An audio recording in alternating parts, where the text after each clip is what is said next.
Mana bu uyimizning fasadini qaranglar. Kirganda bittada odamni ko'zini quvontiradigan fasad bo'lgan. Ayniqsa mana bu kech payt fasadning podsetniklari uyimizda yanada ko'rk bag'ishlab turibdi. Havas qilganlar bitta like bosib qo'yinglar, chunki bugungi video obzorimiz Olmazor rayoni Karimada bo'lib o'tadi. Biz esa har doimgidek mana shu hovli tarafdan boshlab ko'rsatib beraman. Naves ostida bitta mashina sig'argan parkovka qismi bor va tashqarida yana bitta mashina uchun ajratilgan joy tashlab ketilgan. Bu yoq tarafga keladigan bo'lsak, mana shunaqa ixchamgina yozgi oshxona, o'zini qozon, o'choq, barbekyularigacha full sharoit ayollarimiz uchun qilib qo'ygan. Bu yoqga hovli uchun ajratilgan sanuzel va menga yoqqan taraf qaranglar.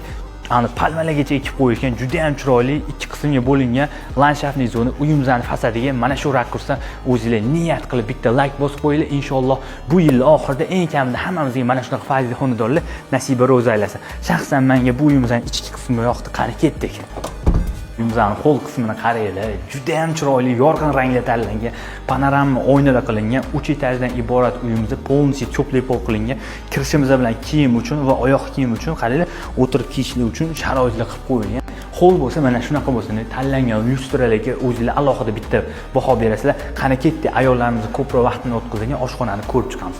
Oshxonamizni ham qaranglar, kattakon qilingan. Bu yoqga texnikalarigacha uje tayyor holda qilib qo'yilgan. Oshxonaning kattaligiga o'zingizlar bitta baho berasizlar.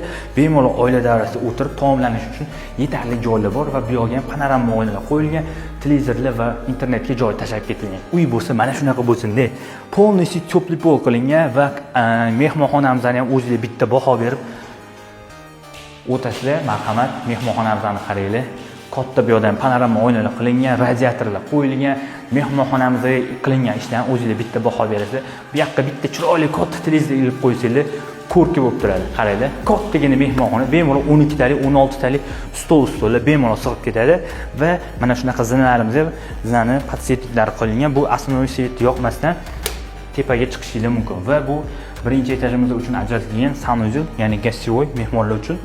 Bu esa bizning birinchi etajimiz uchun ajratilgan yotoqxona, o'zining ichida sanuzellargacha bor va televizorlarga joy tashlab ketilgan. Sanuzellar ham ko'rsa, duvoy kabinalar o'rnatilgan. Juda ham chiroyli qilib remontdan chiqarilgan. Bu yoqqa keladigan bo'lsak, bitta joy tashlab ketilgan, ya'ni sirkulyatsiya uchun kattagina oyna va ko'rasizlar. Yosh katta otaxonalar bo'lsa, birinchi etajdan joy uchun alohida sharoitlari bilan qilib qo'yilgan. Ana endi ketdik, sizlarni ikkinchi etajimizdan ko'rsatib chiqaman. Mana ikkinchi etajimizdan qaranglar. Birinchi etajga qanaqa mehr berilgan bo'lsa, ikkinchi etajga mehrni ayamasdan berishgan. Mehrga qo'shib pulni ham isboti bilan qaranglar. Qanaqa chiroyli qanday tanlab qo'yishgan, juda ham chiroyli.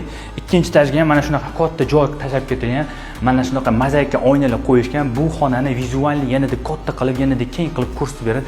Buni men to'g'ri tanlov deb bilaman. Ana endi kelinglar, ikkinchi etajimizdan birinchi xonasini sizlarga tanishtirib beraman. Ikkinchi etajimiz naq 4 ta yotoqxona, birinchi yotoqxona o'zining ichida balkonidan chiqadigan joylarga tashlab ketilgan. Televizorga ham hamma narsani o'ylagan holda qilishgan. Bu ikkinchi yotoqxonamiz. Bu yotoqxonamizning o'zining ichida mana shunaqa sanuzellargacha va garderoblargacha joy tashlab ketilgan. Ikki qismga bo'lingan shkaflarni qilib qo'ysanglar bo'ladi. Juda ham to'g'ri tanlov deb bilaman. Полностью uyimizda 3 etaj bo'lishiga qaramay hamma joyi 100% теплый pol bo'lgan. Hozirlarga podvalni ko'rsin, podvalni kinozallarigacha tayyor holda qilib qo'yilgan. Bu esa mana shunaqa bolalar yotoqxonasi, qaranglar, bolalar yotoqxonasi bo'lgani bilan unaqa kichkina emas, bemalol shkaflargacha, divan kravatlargacha, dars tayyorlaydigan xonalargacha sig'adi. Bu esa bizning ikkinchi etajimiz uchun ajratilgan sanuzel vannalar, qaranglar, chiroyli istallangan.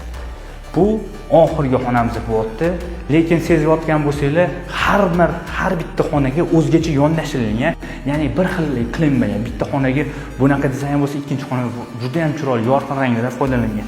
Ana endi ketdik sizlarni ikkinchi podvalimizda olib o'taman. Podvalda nima borligini sizlar bilan birgalashib ko'rib chiqamiz. Bu esa uyimizning podval qismi. Kelinglar sizlar uchun kinozalni zo'rini topib qo'yaman. Qaranglar, katta televizor yoki proyektor zo'rini olib kelib qo'ysanglar, tayyor kinozal bo'lib turibdi. Ikkitadan vitishkalar qilingan, katta panelli oynalar qilingan.